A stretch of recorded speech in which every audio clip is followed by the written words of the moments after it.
Hi everybody, welcome to Rove Motorhomes, and this morning I'm going to be walking you around the Elddis Autoquest 140.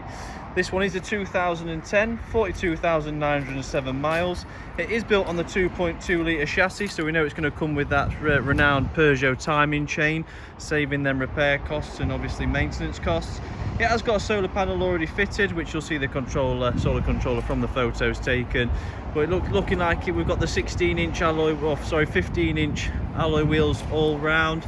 And so this video is really just to give you a bit of a closer look at the vehicle, so you can learn a bit more about it from where you may be at this current moment in time.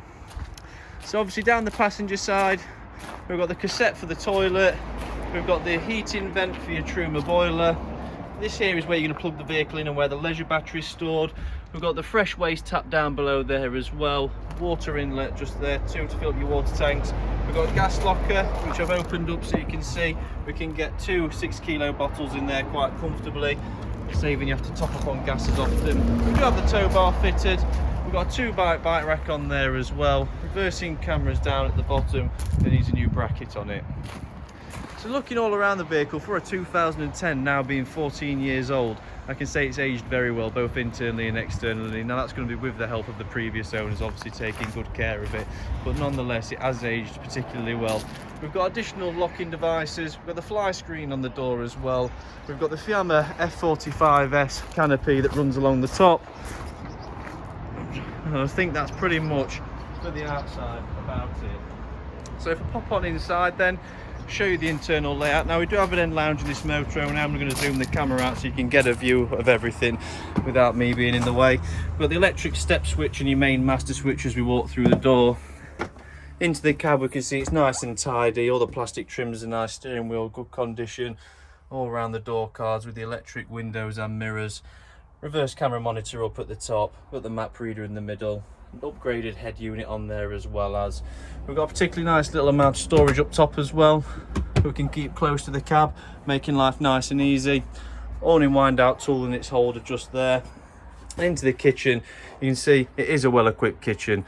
Underneath this draining board, which sits itself just nicely there next to the basin unit, we've got the mixer tap, 3-ring gas hob, we've got the full oven there as well with the separate grill, 3-way fridge.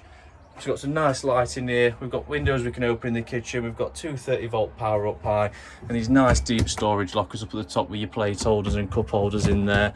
As you can see, nice and empty in that one. Heating wise, we can do it on the gas and electric. The gas heater just sits below the wardrobe where you've got your hanging rail, your pop-up table for the lounge in the rear, your solar controller, and your TV aerial booster and splitter. Upholstery's in the back then. I'll go back to one-time zoom so you can see the upholstery's in the condition they're in, which I go as far as saying outstanding for the age of the vehicle. At 14 years to keep these this clean, no stains and no wears and pulls on strings. All the press stud buttons are still there and on nice and tight. It's obviously been well looked after. So back to zooming out so you can get that bigger picture. We can now see that we've got the capability for electric, heating and gas. And then we've got the gas boiler as well, but we do have the switch next to it identifying that we can run that on 230. So gas and electric, heating and hot water on a 2010. We've got the TV capabilities just here. Control panel's nice and simple. We turn the battery on, we can check the water and battery levels, and we turn the pump on. Everything else is individually switched. We've got an extension on the kitchen. We've also got a tabletop that extends up here. Perfect place for a freestanding telly. If you'd wanted to take the bracket down, we can go back to freestanding. Underneath here we've got various forms of storage under the end lounge at the back. At the minute we have got the submersible pump and the carpets under there, but it is difficult on videos and pictures just to show the extent of the storage you do get underneath these end lounges. You are going to be able to fit plenty in them. This side here you've got your fuse board for your 12-volt system, access to your water pump as well, and then just this one here, the final one that gets you into the back of the motorhome.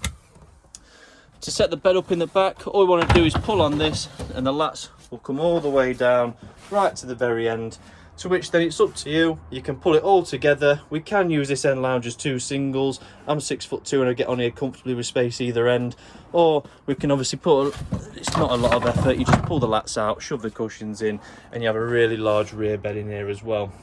Lovely views from the lounge if I do say so myself. Maybe not quite here in cloudy Gunthorpe today, But if you could imagine yourself on a nice campsite with some really nice views, we're all in the back of the lounge, plenty of space in here, you could get 8 in here easily, and you've got these nice windows you can look out of, surrounded by views. Obviously you've got the individual reader lights as well, so if someone on this side of the bed wants to get to sleep, we can turn all their lights off, leave a little reader on for everyone else. But again, even in the back of the lockers, one of the things I look at, no big dints or anything in the wall board or in the trims. Obviously they've not been overfilling these lockers and just ramming stuff in. All the catches are original and they're in great condition, as you can see as I'm going around the motorhome. Every window has got blackout and fly screen as well, which is another benefit. And they've got these nice colour coded curtains that just hide up them plastic window trims, just bringing it up that little extra bit. The final piece then, into the washroom. So we've got the shower on the left hand side, we've got the wraparound curtain that goes all the way around. Someone's fitted a nice mirror to the back of the door for getting ready for your day. We've got this fixed toilet, so a bit more preferred to the cassette as usual. We do have blow air heating in here, drop down sink, and then also behind the mirror we have cupboard for storage and everything else. We've got an opening window that's obviously tinted for privacy, blackout and fly screen again, and then a vent up top that's going to help the humidity escape from the vehicle. So overall guys, that is the Elddis 140. Thank you very much for watching today, and if you do have any questions, don't be shy, get in touch and we'll do all we can to help you. Thank you.